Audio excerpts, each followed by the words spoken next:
So I'll just briefly introduce yung aming company. So na-introduce lang po doon sa video. So although my title is about enabling digital twin, this is also for all across naman po ito, not only for the manufacturing but in the architecture, engineering, and construction. So again, my next slide. My name is Jerome Castañeda. I'm the Business Development Officer dito sa CIM Education Center. So pakilala lang namin yung aming company, CIM Technologies Incorporated, is really one of the pioneers po. No? So basically, technology solutions provider po kami ng software and hardware. So we also provide yung training. So later on, I'll just share that.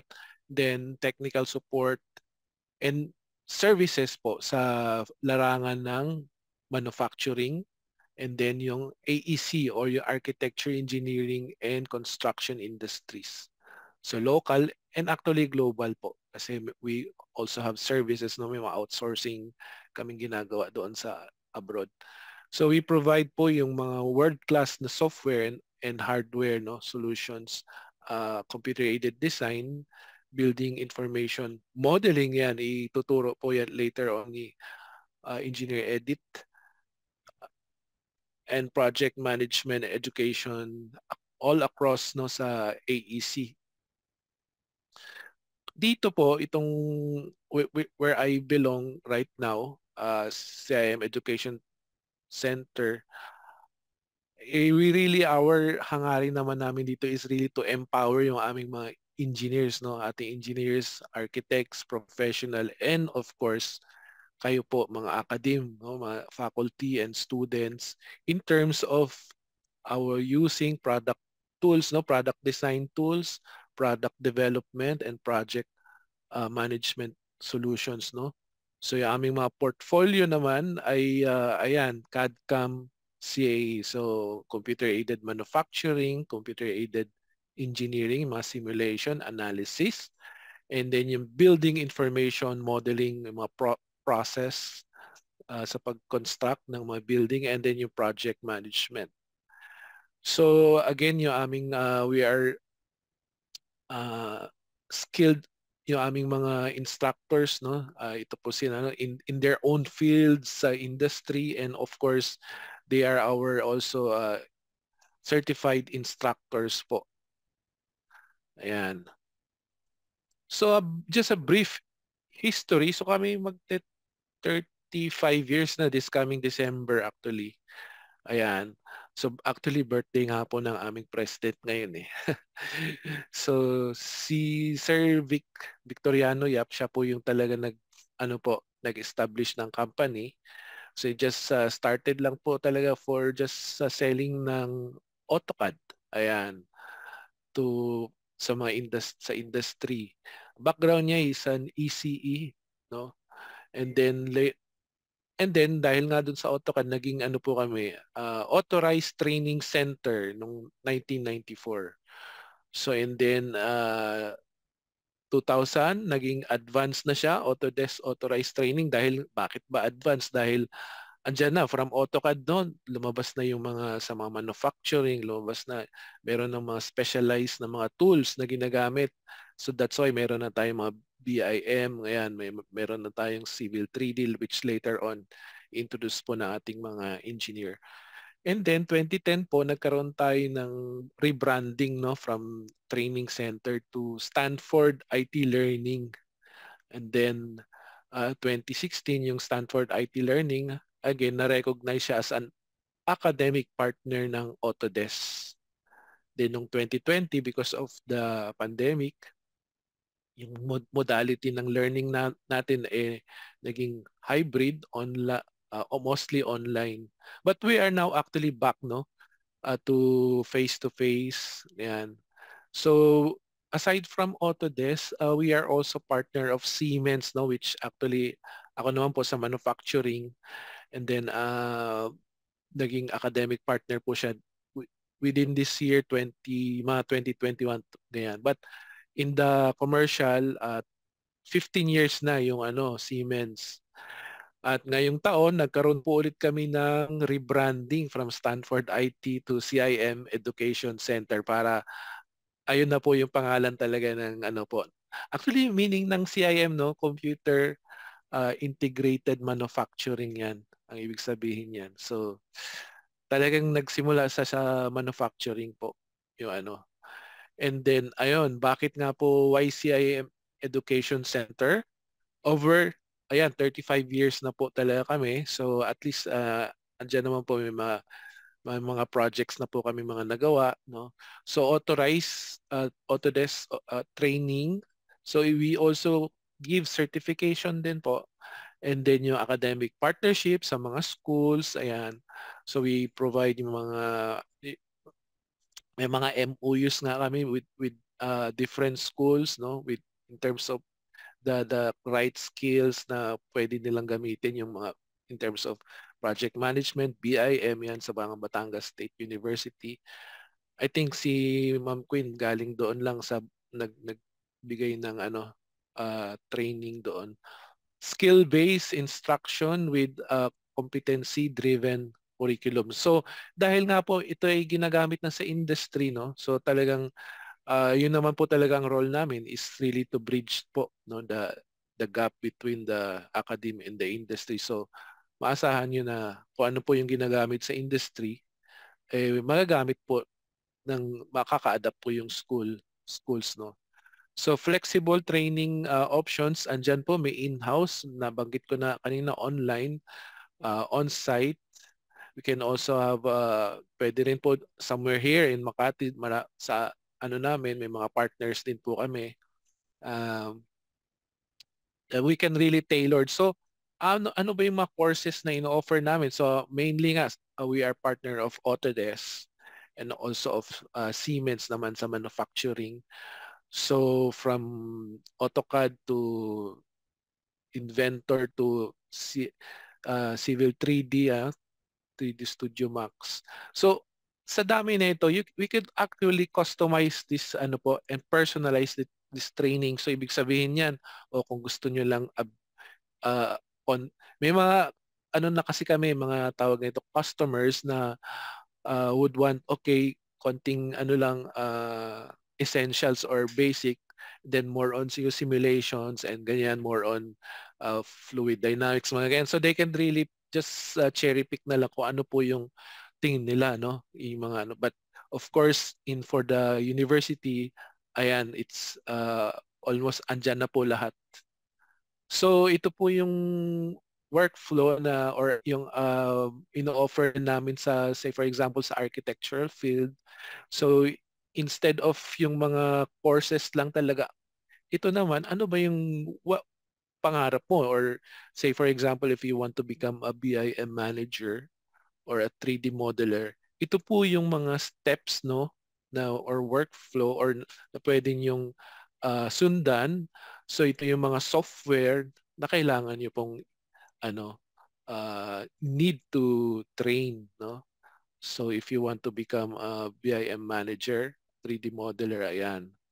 And then ganun din sa civil or structural field, andyan din po kung operator draftsman ka lang. So ayan, andyan yung AutoCAD. Of course, if you want to become a BIM modeler, ganun din. So may civil 3D, andyan na siya. And then all road engineer, ayan, just a user of civil 3D. So ito po yung mga workflow. So ganun din actually sa mechanical. So sa mechanical po, ito po yung or sa manufacturing, yung solid edge po yung namin, software na ginagamit. So we are able to give both the fundamentals and the advanced training po. So currently po, yung aming instructor andun ngayon sa Dr. Yanga College sa Bulacan, no? He's doing training. So yung gaya po, so basically here in the training center, we are also uh, can give certification din, no? So in this case naman, ang Siemens, mayroon siyang tatlong certifications. So from the associate level, no? So yung associate level, actually yung mga high school, pwede na po siya sa middle class, middle school po kasi sa US. And then for the university, andyan yung mechanical expert, no? And then of course yung last is yung professional po. So yung pong mga industry, no, mga engineers na natin, professional engineers. So all of these are actually free, no? Simula starting nung pandemic. Before pandemic, may bayad po yung professional certification. I think $99, but they waive it na. So ito po yung manufacturing solutions namin. So 3D design and simulation, wiring and control, PCB design, meron siyang CNC programmer o yung tinatawag nating computer-aided manufacturing. Tapos yung CAE o ito yung mga finite element analysis, CFD, no? May mga thermal analysis, computational fluid dynamics. And then 3D printing, actually si Formlabs po yung ating pinaka-partner dyan. Yung SLA na 3D printer na resin type yung kaniyang instead of yung mga filament na ginagamit sa mostly, no. This is more of talagang highly siya, tawag nito for 3D printing, design and documentation and management, and then bill of materials. So this is actually a whole product life cycle na po na ginagamit sa industry. So some of our partners, it's a mix na po yan, no, ng from the industry and academe. Ayun, mga popular. And then of course yung sa academe naman natin, University of Perpetual Help, ayan, University of Batangas, University of Mindanao, ayan. Medyo, sabi ko nga yung instructor namin nasa Dr. Yanga, so hindi pa po ito talaga updated yung So, ayun po yung mga client list natin. Actually, hindi rin to updated tong ko, Stanford. So, I will just introduce po yung move on na lang po ako sa Siemens Academic Adoption Program. So, andito pala yung picture ni Engineer Quinn, ha. So, they were doing, madalas po kasi kami ng bootcamp sa mga schools, no?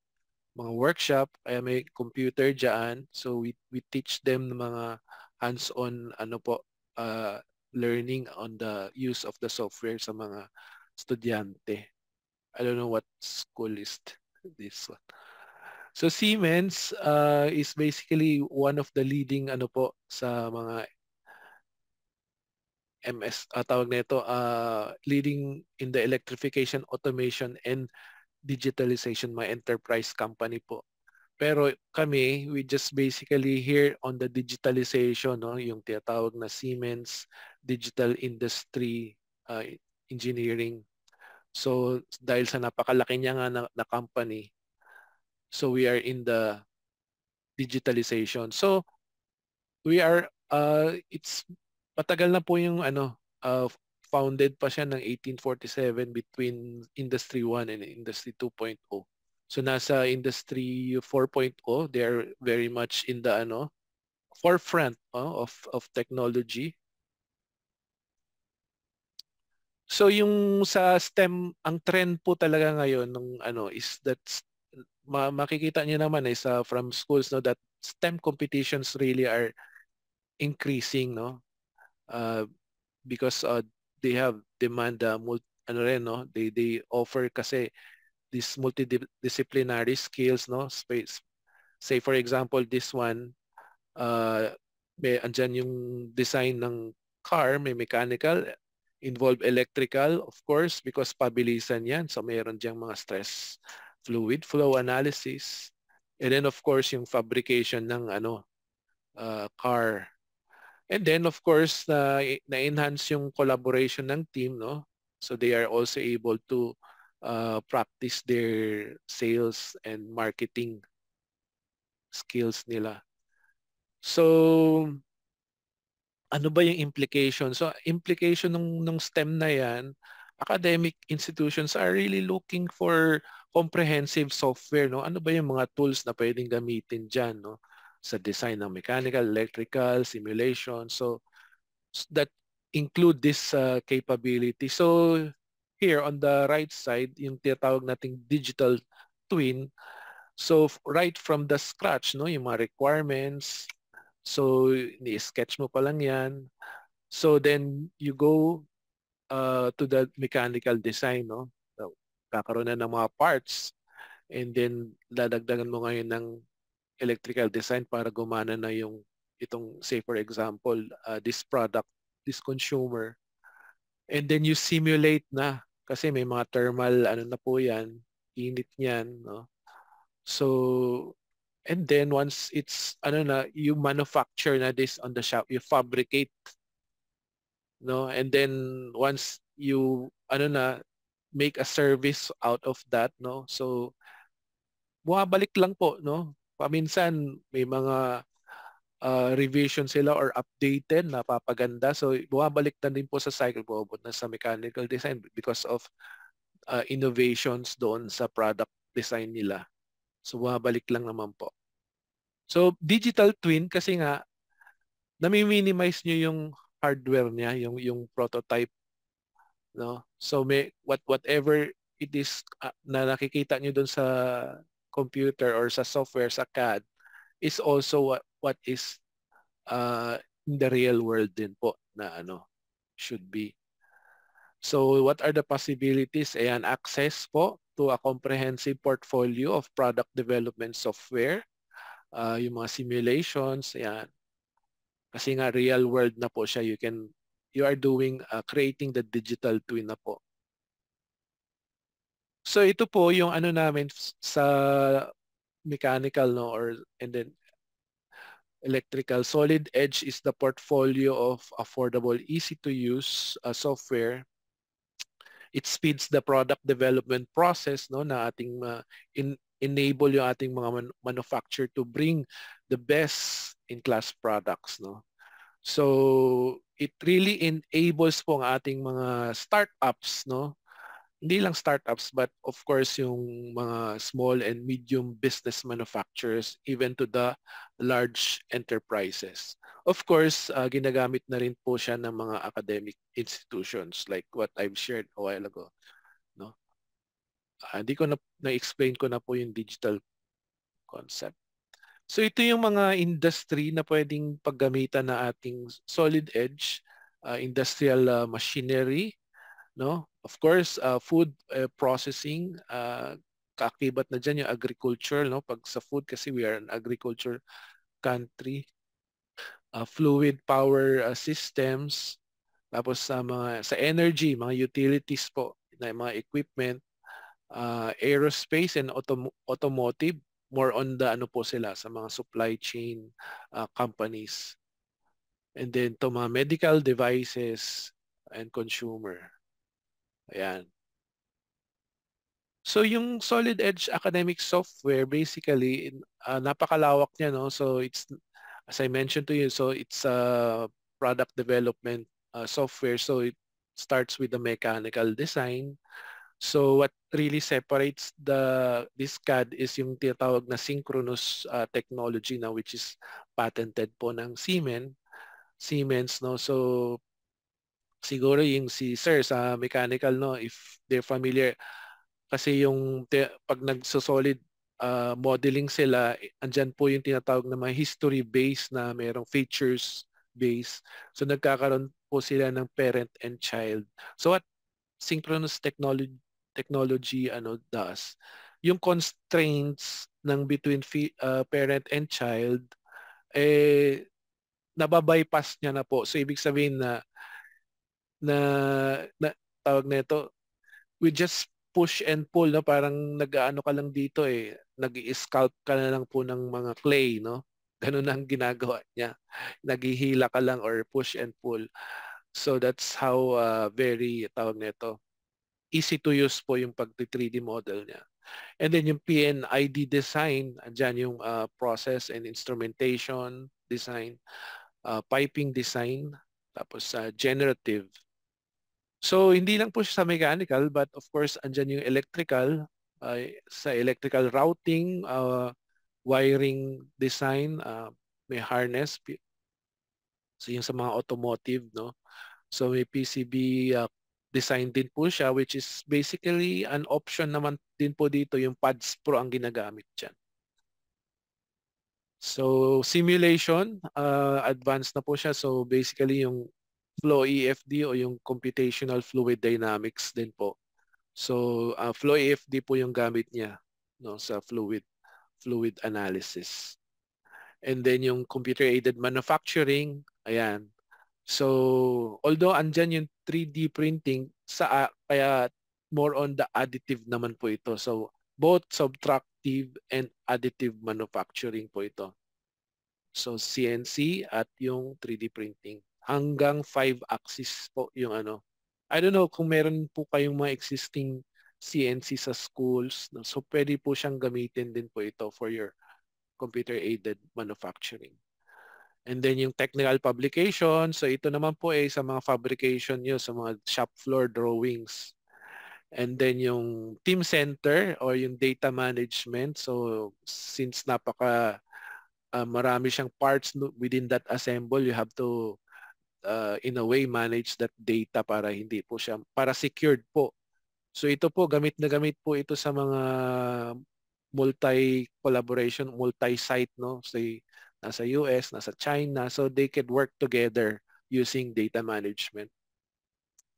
At yan po yung sa cloud collaboration naman po is basically for on-site naman yan, no, na pwede mo siya i-check or yung mga as-built drawing, pwede mo siyang tawag nito, i-update or markups, no, para yung drawing mo ma-update po yung drawing niyo.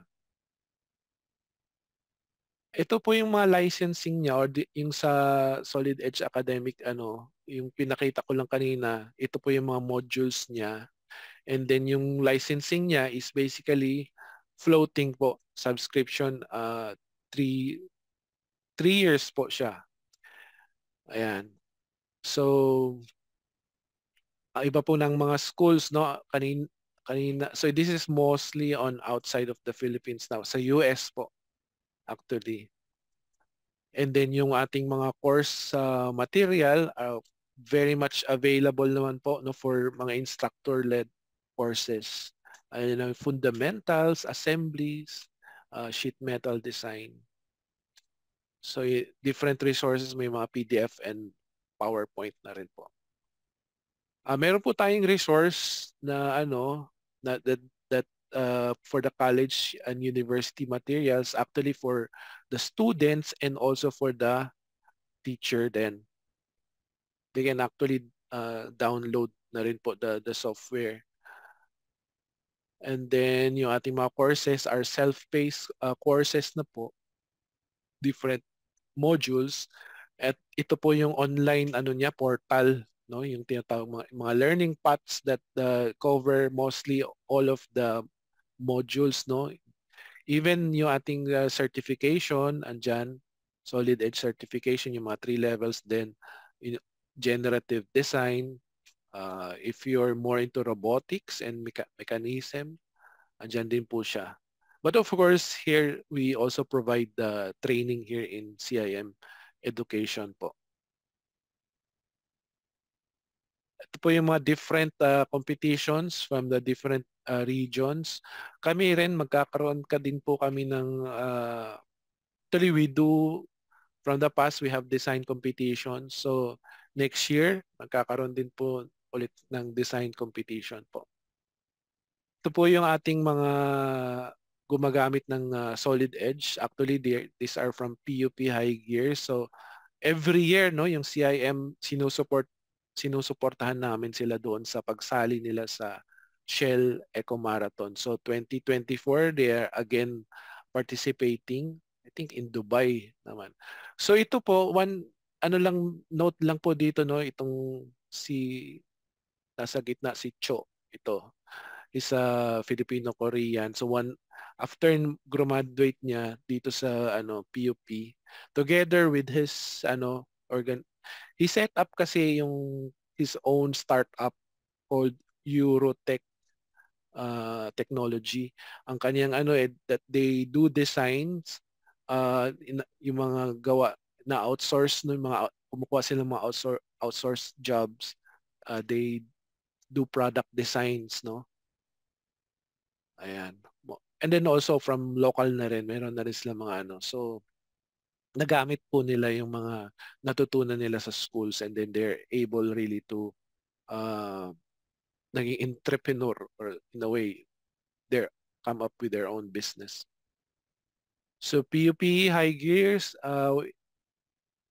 ginagamit po nila, as I mentioned, is in the computational fluid dynamics because of the competition nga sa Shell Eco Marathon, no? And then yung sa University of Tokyo Robotech, ayan po, ginagamit din nila yung solid edge doon din sa competition. One of our clients, no, yung si Armscore, uh, they use yung previously ginagamit po nila yung AutoCAD, and then with the use of solid edge po, yan, our design process is now 50% to 70% faster compared to the times that we are using previous design software. Tapos ito naman po yung sa startup, si Rurok, no, industry, gumagawa sila ng mga progressive na bisikleta, mountain bikes. So they use then solid edge, no, in the design ng mga kaha. Uh, ito yung sinabi ng kanilang founder, si PJ Tolentino, na synchronous technology of solid edge was a more expressive way to shape and design our parts, no? Instead of drawing and punching, we now sketch out shapes, no? So we are able to push, pull, and bend the design. So ito yung parang sinasabi, parang nag-sculpt ka na lang, sculpting. So ayan, naging 50% stiffer yung kanilang parts, and naging 20% light yung kanilang design. So ito po yung benefits ng ating adoption program, academic adoption program, is that every year naman po itong software, they release latest version, no? So you always get the latest version po. Ating ngayon 2025 na po yung version, no? Hands-on training session here in CIM, we provide the um, the hands-on training, pwede po on-site or online. And then advantage of among other engineering and technological schools, no, because of ito nga yung brand ng Siemens, and then Autodesk then. So increase eligibility of your faculty through international, kasi nga po yung certification naman po namin or na binibigay ng Siemens, no, is really an international naman. Ayan, industry recognized. Ayan po yung nagtatapos yung aking